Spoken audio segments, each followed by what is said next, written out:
حضرات محترم، اسلام نے ہمیں جو عبادات کا جو نظام عطا فرمایا ہے اس میں نماز ایک ایسی عبادت ہے جو اول بھی ہے اور آخر بھی ہے، ابتدا بھی ہے، انتہا بھی ہے، جو ہمیشہ سے لے کر انسان کے بالغ ہونے سے موت کی قبر تک وہ انسان کے ساتھ رہتی ہے۔ نماز کسی حالت کے اندر معاف نہیں ہوتی اگر انسان اپنے ہوش و حواس کے اندر ہے، نہ بیماری میں، نہ سفر میں، نہ کسی اور مشکل میں نماز کی کوئی معافی نہیں۔ باقی جتنی بھی عبادات ہیں، روزہ سال میں ایک دفعہ ہے، اس کے اندر بھی بہت سی گنجائشیں موجود ہیں۔ حج زندگی میں ایک دفعہ ہے اگر وہ بھی استطاعت موجود ہو۔ زکوٰۃ بھی اسی پر ہے جس کی استطاعت ہو، صاحب حیثیت پر ہے۔ تو صرف ایک نماز ایک ایسی عبادت رہ جاتی ہے جو سب کے لیے ہے، ہمیشہ کے لیے ہے اور سارے وقتوں کے لیے، جس میں کوئی کسی قسم کی گنجائش جو ہے وہ موجود نہیں ہے۔ بہت ساری سہولتیں اللہ نے دی ہیں نماز میں اب حالات کے مطابق، لیکن یہ ہے کہ نماز معاف ہو جائے یہ نہیں ہے۔ انسان اگر کھڑا ہو کر نہیں پڑھ سکتا، بیٹھ کر پڑھے، بیٹھ کر نہیں پڑھ سکتا، لیٹ کر پڑھے، لیٹ کر نہیں پڑھ سکتا، اشارے سے پڑھے، اشارے سے بھی نہیں پڑھ سکتا، ذہن کے اندر سوچے، صرف زبان ہی ہلائے، زبان بھی نہیں ہلا سکتا، ذہن کے اندر خیال کرے، لیکن نماز جو ہے یہ بہرحال پڑھنی ہوگی۔ اس کا مطلب یہ ہے کہ نماز کے اندر کوئی خاص خوبی ہے، کوئی خاص ایسی چیز ہے کہ جو اللہ نے ہر حال کے اندر اس کو قائم رکھا ہے اور کسی حال کے اندر بھی اللہ نے اس کو معاف نہیں کیا۔ یہ جو آیت میں نے آپ کے سامنے 21ویں پارے کی پہلی آیت تلاوت کی ہے، اس میں اللہ نے نماز کی وہ خصوصیت اور وہ تاثیر بیان فرمائی ہے جس کی وجہ سے نماز کو ہر حال میں، ہر جگہ، ہر وقت، ہر شخص پر بین ہی فرض کیا گیا ہے۔ اور وہ تاثیر اللہ نے یہ بیان فرمائی ہے کہ نماز جو ہے بے حیائی اور برائی کے کاموں سے روک دیتی ہے۔ یعنی نماز کے اندر تاثیر یہ ہے اگر نماز کو اس کی حقیقت میں جس طرح نماز ہے وہ ادا کیا جائے تو انسان جو ہے بے حیائی سے بھی رک جائے گا اور ہر برے کام سے بھی رک جائے گا، یہ اس کی تاثیر ہے۔ اور اگر وہ نہیں رکتا تو اس کا مطلب ہے کہ نماز اصل میں اس کی حقیقی نماز نہیں ہے، وہ بس نماز کی عادت ہے، یہ نماز کی شکل ہے، نماز کی صورت ہے، نماز نہیں ہے۔ نماز کی ایک صورت یہ ہے، یعنی جب نماز اپنی اصلی صورت میں نماز بنے کہ اس نماز کو ہم سمجھ کر پڑھیں، یعنی ہم یہ پڑھیں کہ ہم یہ سمجھیں کہ ہم اللہ کو کیا کہہ رہے ہیں۔ اس صورت میں نماز اس حقیقت کے اپنی قریب چلی جائے گی جب وہ برائیوں بے حیائیوں سے روکتی ہے۔ لیکن ہماری یہ مسئلہ ہے کہ ہم چونکہ غیر عرب ہیں، عربی ہمیں سمجھ نہیں آتی، اور باقی دنیا جہان کی ہم ساری کوششیں کرتے ہیں، یہ کوشش نہیں کرتے کہ عربی ہمیں سمجھ آنے لگ جائے۔ بچپن ہی سے بچہ بھی 3-4 سال کا ہوتا ہے کہ اس کو انگریزی کی کتاب پکڑا دی جاتی ہے کہ یہ لازمی ہے سمجھ، اور وہ بیچارہ رٹتا رہتا ہے۔ لیکن اس کے بارے میں کبھی نہ ماں باپ کو خیال آتا ہے، نہ بچوں کو خیال آتا ہے، نہ بڑے ہو کے خیال آتا ہے۔ ہم نے آپ کو معلوم ہے کہ پچھلے ہفتے ایک ادنا سی کوشش کی تھی کہ چلے کوئی ترغیب پیدا ہو، کوئی ایک موقع ملے، کوئی موٹیویشن ملے سب حضرات کو۔ اصل میں اس کا مقصد بچے نہیں تھا، بڑے تھے، کہ بڑے حضرات کو ترغیب ملے۔ بچے تو الحمدللہ کر ہی لیں گے، بڑی ان کی عمر پڑی ہے، لیکن وہ بڑے جو 20-20، 30-30، 40-40 سال سے نمازیں پڑھ رہے ہیں، 2 سوال ان کے لیے ہیں: کیا ان کی نماز کے الفاظ ٹھیک ہیں، اور کیا ان کو نماز سمجھ آتی ہے؟ یہ دونوں جواب جو ہے اگر 100 میں سے 90 لوگوں کو پوچھا جائے تو شاید اس کا جواب ہاں میں نہیں ہوگا۔ آپ اپنے آپ سے خود پوچھ لیجئے، یعنی ایک جائزہ لے لیجئے، یعنی جتنے بھی جو پکے نمازی ہیں جو ہر نماز کے اندر آتے ہیں، کبھی کسی نماز میں کھڑے ہو کر ان سے کسی ایک کا سمیع اللہ لمن حمید کا ترجمہ پوچھ لیجئے، سب خاموشی ہوگی۔ اور اس ترغیب میں جو پروگرام ہم نے کیا تھا اس میں بھی یعنی بچوں نے تو بڑے شوق سے حصہ لیا، بڑوں نے اسے بالکل کوئی دلچسپی نہیں دکھائی۔ وہ کہتے ہیں ہمارا مسئلہ ہی نہیں ہے، یعنی اس کا مطلب یہ نہیں ہمارا مسئلہ نہیں ہے، یہ مولوی صاحب کا مسئلہ ہے، مسجد کا مسئلہ ہے، ہمارا مسئلہ تھوڑا ہے، ہم سے اللہ نے تھوڑا پوچھنا ہے، ہم تو پڑھے پڑھائے ہیں ماشاءاللہ، ہم تو سمجھے سمجھائے ہیں، ہماری نماز تو ایکسیلنٹ ہے، تو جبرائیل کے مقام پر ہے، اس میں مسئلہ کوئی نہیں ہے۔ اللہ اکبر، اللہ ہمارے حال پہ رحم فرمائے۔ یعنی اگر یہ تھوڑا سا بھی احساس ہوتا کہ شاید میری نماز کے اندر کمی ہو، تو یہ شاید تو ہر ایک کے ساتھ ہوتا ہے۔ مجھے کئی دفعہ اس طرح پیش آیا کہ قرآن مجید کی بہت ساری صورتیں پڑھتے ہوئے بہت عرصے کے بعد پتہ چلا کہ فلاں غلطی میں اس میں کر رہا تھا۔ ہمیشہ یہ انسان کا امکان موجود رہتا ہے۔ کسی بڑے نے اس بات کو اپنے آپ کو پیش نہیں کیا کہ ہماری نماز بھی سن لے، نہیں، گویا کہ وہ سمجھتے تھے کہ وہ بالکل پرفیکشن کے مقام پر ہے، اور یہ جان لیجئے کہ پرفیکشن کوئی بندہ حاصل نہیں کر سکتا، پرفیکشن صرف انبیاء کا حق ہے، وہ انبیاء کو ملتی ہے۔ انبیاء کے بعد ہر شخص اس کا محتاج ہوتا ہے کہ وہ مزید آگے ترقی کرے، مزید آگے بڑھے، مزید سیکھے، مزید سمجھے۔ علم کے بے شمار درجات ہیں اور اگلے درجے کا ہمیشہ وہ محتاج ہوتا ہے۔ تو بس یہ ایک افسوس آپ کے ساتھ شیئر کرنا تھا کہ ہماری یہ کاوش بڑوں کے اعتبار سے بیکار چلی۔ بچوں کے انشاءاللہ ان کو تو یاد رہے گا، لیکن جو بڑے حضرات ہیں، حتیٰ کہ جو 15-16 سال سے بھی بڑی عمر کے بچے ہیں، وہ بس وہاں سے جو ہی جب بالغ ہوتے ہیں تو ہی ان کو یہ خیال آتا ہے کہ بس ہمارے ذمہ یہ ہے کہ جمعے میں بس جائیں گے اور بس 2 فرض پڑھ کے آ جائیں گے، ہماری اپنی ذمہ داری پوری کر۔ سیکھنے سکھانے کا عمل جو ہے وہ ہمارا نہیں ہے، ہمارے ذمہ نہیں ہے۔ وہ بچپن میں ماں باپ نے زبردستی کان سے پکڑ کے جو تھوڑا بہت پڑھا دیا تھا، قرآن بس پڑھ لیا، اس کے بعد اس کو سمجھنا بھی ہے، سیکھنا بھی ہے، عمل بھی کرنا ہے، یہ ساری ذمہ داریاں اب ختم ہو گئی۔ اللہ ہمارے حال پہ رحم فرما دے۔ میرے محترم دوستو، نماز ہم پر اثر کیوں نہیں کرتی؟ ذرا اس پہ سوال کیا کریں نا اپنے آپ سے، جبکہ یہ نماز کی تاثیر موجود ہے۔ یعنی نمازی بھی سارے وہی کام کرتے ہیں جو بے نمازی کر رہے ہیں، فرق کیوں نہیں پڑ رہا؟ ان کی نماز ان کو بے حیائیوں سے، برے کاموں سے کیوں نہیں روکتی؟ ان کی نماز ان کو جھوٹ سے کیوں نہیں روکتی؟ ان کی نماز ان کو دھوکے سے، فریب سے اور مکاری سے اور کم تولنے سے اور ملاوٹ سے اور ان ساری چیزوں سے کیوں نہیں روکتی؟ اس لیے کہ یعنی یہ پہلا سٹیپ یہ ہے، اس لیے کہ وہ جو نماز پڑھ رہے ہیں ان کو سمجھ نہیں آ رہی وہ اللہ سے کیا کہہ رہے ہیں۔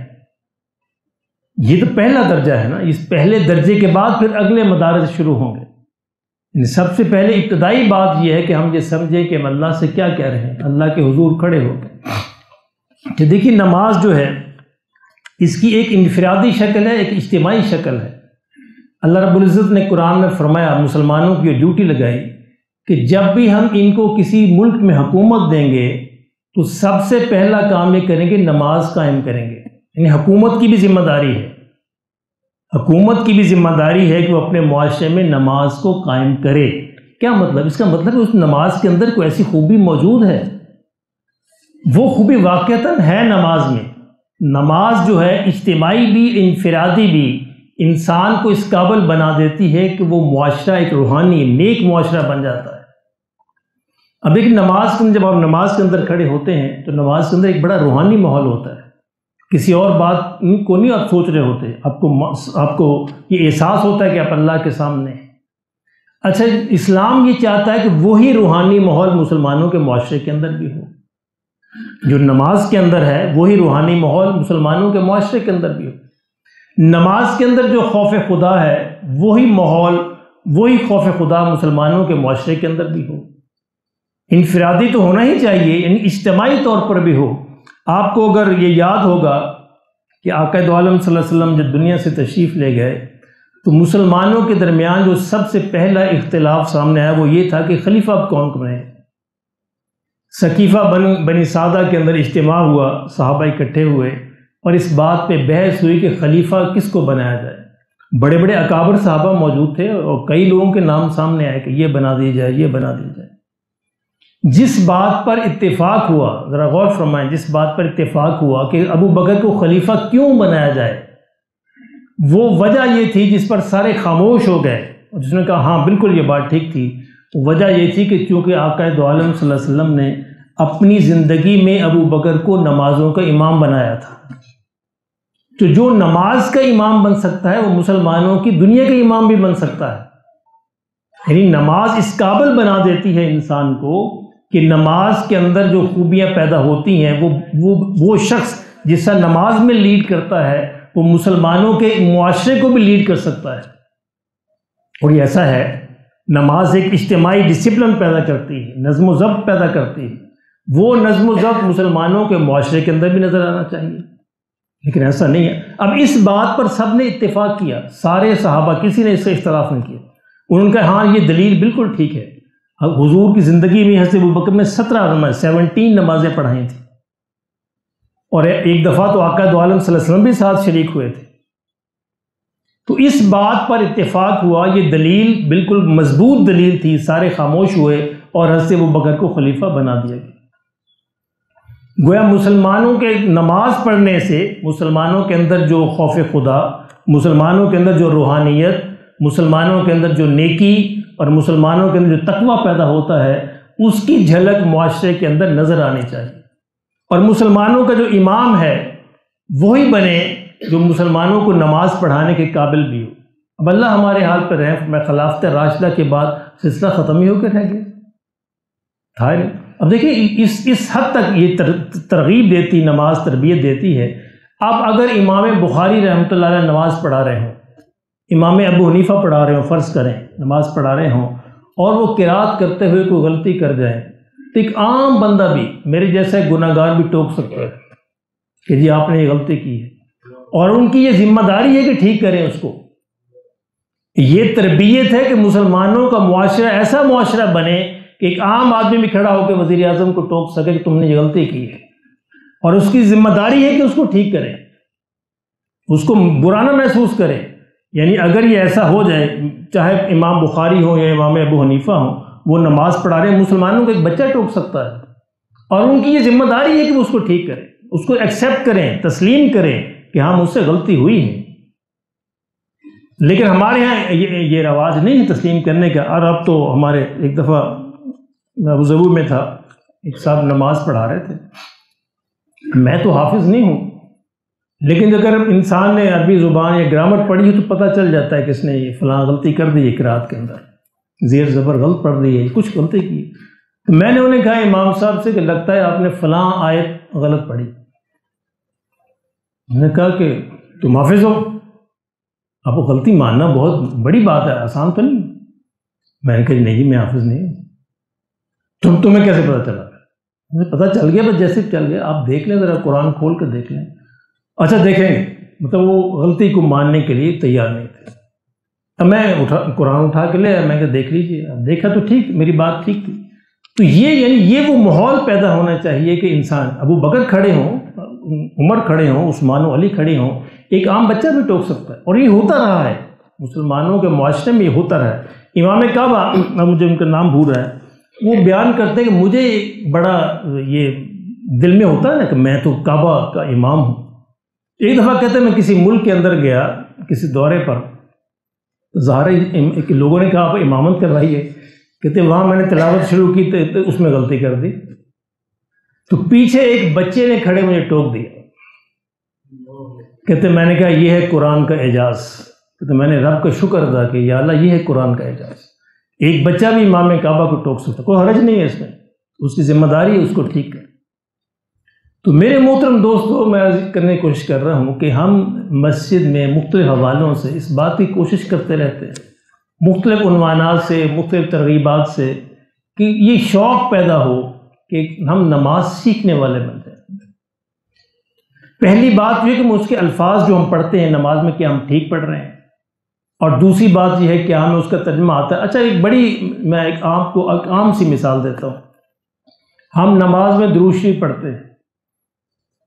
درود شریف ہے اللہم صلی علی محمد وعلی آل محمد. یا اللہ رحمتیں ہوں، برکتیں ہوں نبی صلی اللہ علیہ وسلم پر اور آپ کی آل پر. اچھا اس کو عام طور پہ 100 میں سے 90 مسلمان ایسے پڑھتے ہیں اللہم صلی علی محمد وعلی آل محمد، اللہم صلی علی محمد وعلی آل محمد. ذرا غور کیجیے گا، بالکل الٹ ترجمہ بن جاتا ہے. اللہم صلی علی محمد وعلی آل محمد، اللہم صلی، یہ لا بن جاتا. لا کا مطلب کہ نہ بھیج رحمتیں، نہ بھیج رحمتیں، بس دعا بن جاتی. اب یہ نماز خاک اثر کرے گی، یہ نماز آپ کو کیسے بدلے گی؟ یعنی آپ کیا کہہ رہے ہیں اللہ کے حضور، اندازہ ہی نہیں ہے. ہم کہتے ہیں الحمدللہ رب العالمین، یا اللہ ساری تعریفیں سارے شکر تیرے ہی لیے. عام طور پر سارے کہتے ہیں الحمدللہ رب العالمین. اب اس کا مطلب یا اللہ سارے غم، سارے رنج، سارے دکھ تیرے لیے. عربی اپنی تلفظ کے اعتبار سے یہ بہت سینسیٹیو زبان ہے، بالکل مفہوم بدل کے رہ جاتا ہے. تو پہلی بات تو یہ تھی، ہمیں یہ فکر ہونی چاہیے کہ پچھلے 60 70 80 برس سے ہم نماز پڑھ رہے ہیں، کبھی کسی کو ہم سنا ہی لیں. قاری حنیف صاحب یہ مزمل مسجد کے امام تھے، اللہ ان کی زندگی دراز کرے، صحت عطا فرمائے. اور وہ کہتے ہیں یہاں 30-40 برس امامت اور خطابت کی ہے. مجھے ایک دن کہنے لگے شاہ صاحب 30-40 برس رہا ہوں، اس 30-40 برسوں میں 30 لوگوں نے بھی مجھ سے مسئلے نہیں پوچھے، کبھی نہیں. بس خود ہی کوئی کسی کو بتا دیا تو بتا دیا. کسی کے اندر دین سیکھنے کا شوق نہیں ہے، کیونکہ ضرورت ہی نہیں ہے، اس کو ضرورت نہیں سمجھتے. جس چیز کو انسان ضرورت سمجھتا ہے اس کے لیے کوشش کرتا ہے، اس کے لیے محنت کرتا ہے، آگے بڑھتا ہے، ہاتھ پاؤں مارتا ہے، ادھر سے پوچھتا ہے ادھر سے پوچھتا ہے. جس کو ضرورت نہ سمجھے وہ بس ٹھیک ہے چل رہا ہے نظام. تو خدا کے لیے اس بات کو اپنی ضرورت سمجھیں. میں اس کہہ رہا تھا کہ نماز کسی حال میں معاف نہیں، یعنی جب سے آپ نے شعور سنبھالا ہے، بالغ ہوئے ہیں، تب سے لے کر موت تک نماز معاف نہیں ہے. ہر حال میں نماز پڑھنی ہے. بیمار ہیں، بستر پر ہیں، کسی بھی حالت کے اندر ہیں تو نماز آپ نے پڑھنی. ہاں یہ سہولتیں موجود ہیں کہ آپ کو اللہ نے یہ سہولت دی ہے. اچھا ہمارے ہاں یہ بتایا نہیں جاتا. اب پچھلے دنوں سوشل میڈیا پہ سفر کی نماز کی بڑی بحث چل رہی تھی. اچھا سفر کی نماز میں اللہ نے بڑی سہولتیں دی ہیں، لیکن ہم بتاتے نہیں. کیوں جی؟ ہمارے مسلک کے خلاف. بھی مسلک کیا چیز ہوتی؟ اصل تو سنت نبوی ہے صلی اللہ علیہ وسلم. اس سفر کے اندر اللہ کے رسول نے یہ سہولت دی ہے کہ آپ 2 نمازوں کو جمع کر سکتے ہیں، یعنی ظہر عصر کو جمع کر سکتے ہیں، مغرب اور عشاء کو جمع کر سکتے ہیں. تو عام طور پر نبی صلی اللہ علیہ وسلم سفر شروع فرماتے تو مسجد نبوی سے ہی ظہر عصر پڑھ کے چلتے تھے، یعنی آپ کا یہ معمول تھا. تو عام ہم بھی اگر ایسا ہو تو کوئی مسئلہ پیش نہیں آئے گا. لمبا سفر ہے 7-8 گھنٹے کا، تو آپ گھر سے ہی یعنی 12:30-1 بجے ظہر عصر پڑھ کے چلیے. یہ یعنی خیال کیجئے، یعنی مسافر کو دونوں سہولتیں حاصل ہیں، قصر کی بھی اور جمع کرنے کی. اس طرح مغرب عشاء جمع کی جا سکتی ہے. مغرب عشاء کو عشاء کے ٹائم پڑھ لیں یا مغرب کے ٹائم پڑھ لیں. اس طرح ظہر عصر کو ظہر کے ٹائم پڑھ لیں یا عصر کے ٹائم پڑھ لیں. دونوں صورتیں ہو سکتی ہیں. لیکن ہمارے یہاں اس لیے نہیں بتایا. میں نے ایک امام سے پوچھا آپ کیوں نہیں بتاتے؟ کہتے جی ہمارے مسلک کے خلاف. میں کہ آپ کا مسلک سنت رسول سے بڑا ہے صلی اللہ علیہ وسلم. تو سنت رسول ہے صلی اللہ علیہ وسلم. اگر ایک سنت بھی ایک دفعہ بھی حضور نے عمل کر دیا تو سنت بن گئی، اس پہ عمل کیا جا سکتا ہے. یعنی نبی صلی اللہ علیہ وسلم نے ایک دفعہ مسجد نبوی میں بغیر کسی وجہ کے 2 نمازوں کو جمع کیا تاکہ امت کے لیے سہولت ہو جائے. یعنی اگر ایک دفعہ بھی آپ ایک عمل فرما دیں وہ سنت بن جاتی ہے، امت کے لیے سہولت ہو جاتی. آپ سے پوچھا گیا، آپ نے کہا سہولت کے لیے، یعنی اس وقت کوئی وجہ نہیں تھی، سفر نہیں تھا، کوئی مسئلہ نہیں تھا. تو اس طرح اگر کوئی ایسی ایمرجنسی ہے، کوئی مسئلہ ہے، کوئی اور دقت بھی ہے تو ظہر عصر اور مغرب عشاء کو جمع کیا جا سکتا ہے. بیمار ہے آدمی تو بیماری کے اندر اس کو نماز قصر تو نہیں کر سکتا، 4 فرض کے 4 فرض ہی پڑھنے پڑیں گے، لیکن وہ بھی جمع کر سکتا ہے. بیمار کو بھی یہ سہولت حاصل ہے کہ وہ نمازوں کو جمع کر لے، ظہر عصر اکٹھی کر لے، مغرب اور عشاء کو اکٹھی کر لے. تو بہرحال میں نے یہ عرض کرا تھا، کبھی کبھی آپ قرآن مجید کھول کے دیکھ لیا کریں. 21ویں پارے کی پہلی آیت نماز کی تاثیر بتا رہی ہے کہ اگر آپ نماز پڑھیں گے تو یہ تاثیر قائم ہونی چاہیے یعنی اگر آپ نے فجر پڑھی ہے تو فجر سے لے کر ظہر تک کا جو وقفہ ہے اس پورے عرصے میں رب آپ کو یاد رہنا چاہیے۔ یعنی نماز یہ ہے، نماز کی کیفیت کیا ہے کہ نماز کی کیفیت ہمارے ساتھ موجود رہے، قائم رہے، ہمارا ساتھ نہ چھوڑے۔ انسان کی 24 گھنٹے کی زندگی نماز کی صفت پر آ جائے، ذاتی زندگی بھی اور مسلمانوں کا اجتماعی معاشرہ بھی، سارے کے سارے۔ اور وہ تب ہی ہوتی ہے جب نماز ہمارے ذہن پر، ہمارے خیال پر، دل اور دماغ پر حاوی ہو جائے گی، جس سے ہم نماز میں سوچتے ہیں کہ اللہ ہمارے ساتھ ہے۔ اگر فجر پڑھ لی ہے اور فجر سے ظہر کے درمیان تک کے وقفے اگر یہ خیال نہیں آتا کہ اللہ ہمارے ساتھ ہے، اس کا مطلب ہے فجر نے اثر نہیں کیا۔ ظہر پڑھی ہے، ظہر سے اثر تک یہ خیال ہونا چاہیے کہ اللہ مجھے دیکھ رہا ہے، اللہ میرے ساتھ ہے، میں نے کم نہیں تولنا، میں نے جھوٹ نہیں بولنا، میں نے ملاوٹ نہیں کرنی، میں نے دھوکہ نہیں دینا۔ تو اگر یہ نہیں خیال آ رہا ہے، اس کا مطلب کہ ظہر نے اثر نہیں کیا۔ اسی لیے تو بار بار یہ ٹریننگ دی جاتی ہے کہ درمیانی وقفوں کے اندر یہ اثر موجود رہنا چاہیے۔ اللہ انسان کی طبیعت کو جانتے ہیں کہ تھوڑے عرصے کے بعد یہ اثر نکل جاتا ہے، اس لیے 5 ٹائم پہ بار بار اس کو لایا گیا ہے تاکہ دوبارہ سے مشق ہو کر انسان پر پھر وہی اثرات قائم ہو جائیں۔ اثر پڑی ہے تو اثر سے مغرب تک یہ اثر رہنا چاہیے، مغرب پڑی ہے تو مغرب سے عشاء تک یہ اثر رہنا چاہیے، اور عشاء کے بعد ظاہر سونا ہوتا ہے۔ تو اللہ ہمارے حال پہ رحم فرمائے۔ میں یہ عرض کر رہا تھا کہ ہماری جو کوشش جو ہم نے کی تھی ترجمہ سکھانے کی، بڑے حضرات کو کہ وہ قریب آئیں، سیکھیں، سمجھیں، اور کوئی غلطی ہے تو ٹھیک کر لیں، وہ ہماری کوشش جو ہے بظاہر دنیا کے اعتبار سے ناکام چلی۔ امید ہے اللہ آخرت میں اس کا اجر عطا فرمائیں گے۔ ایک دفعہ پھر باہر کہنے میں کیا حرج ہے، ایک دفعہ پھر آپ سے گزارش ہے کہ خدا کے لیے توجہ فرمایا کر۔ ایک مثال میں نے آپ کو دے دی ہے کہ جو ہم غلطیاں کرتے ہیں نماز میں، یعنی ہم درود شریف پڑھتے ہوئے ایک ایسی بڑی غلطی کرتے ہیں اس کا مطلب بالکل الٹ بن جاتا ہے۔ عام طور پر جلدی جلدی میں پڑھتے ہیں اللہم صلی اللہ علیہ وسلم ولا آل محمد کا مطلب نہ بھیج، یہ لا بنا وہاں پہ وعلا عین لام کھڑی زبر لا، یہ ہے اعلیٰ، اور اعلیٰ اور لا کا دونوں کا بالکل مختلف مطلب ہے۔ تو بہرحال ایک دفعہ پھر آپ سے گزارش ہے، ہم یہاں پہ موجود ہیں آپ کی خدمت کے لیے، تو خدا کی نماز کے الفاظ کو بھی سیکھنے کی کوشش کیجئے، نماز کے ترجمے کو بھی سیکھنے کی کوشش کیجئے، تاکہ کم از کم یہ پہلی سیڑھی تو ہم طے کریں کہ یا اللہ ہم نے نماز کو سمجھنا شروع کر دیا، اور جب نماز کو سمجھ کر پڑھنے والے بنیں گے تو پھر انشاءاللہ نماز اپنا اثر کرنا شروع کر دے گی۔ پھر آپ خود چیک کر سکتے ہیں کیا نمازوں کے درمیانی اوقات میں نماز میرے ساتھ تھی یا نماز نے میرے ساتھ چھوڑ دیا تھا۔ یعنی اگر تو فجر کے بعد ظہر کے درمیان تک آپ نے جھوٹ بول دیا ہے، اس کا مطلب نماز نے ساتھ چھوڑ دیا ہے۔ آپ نے گالی دے دی ہے، بکواس کر دی ہے، بری زبان استعمال کر دی ہے، غیبت کر لی ہے، حسد، کینہ، بغض، تکبر جو ہے اس نے آپ کا ساتھ نہیں چھوڑا، اس کا مطلب نماز آپ نے مسجد میں چھوڑ دی ہے۔ مسجد میں نماز پڑھ کے نماز کو آپ ساتھ نہیں لے کے گئے، آپ کے گھر تک نہیں گئی، معاشرے تک نہیں گئی نماز۔ یہ معاشرہ اس وقت ٹھیک ہوا جب نماز معاشرے میں جائے گی، جب نماز گھر میں جائے گی، ہماری گلیوں اور بازاروں میں جائے گی۔ اللہ ہمیں اس کی سمجھ نصیب فرمائے، سنت ادا فرمائے۔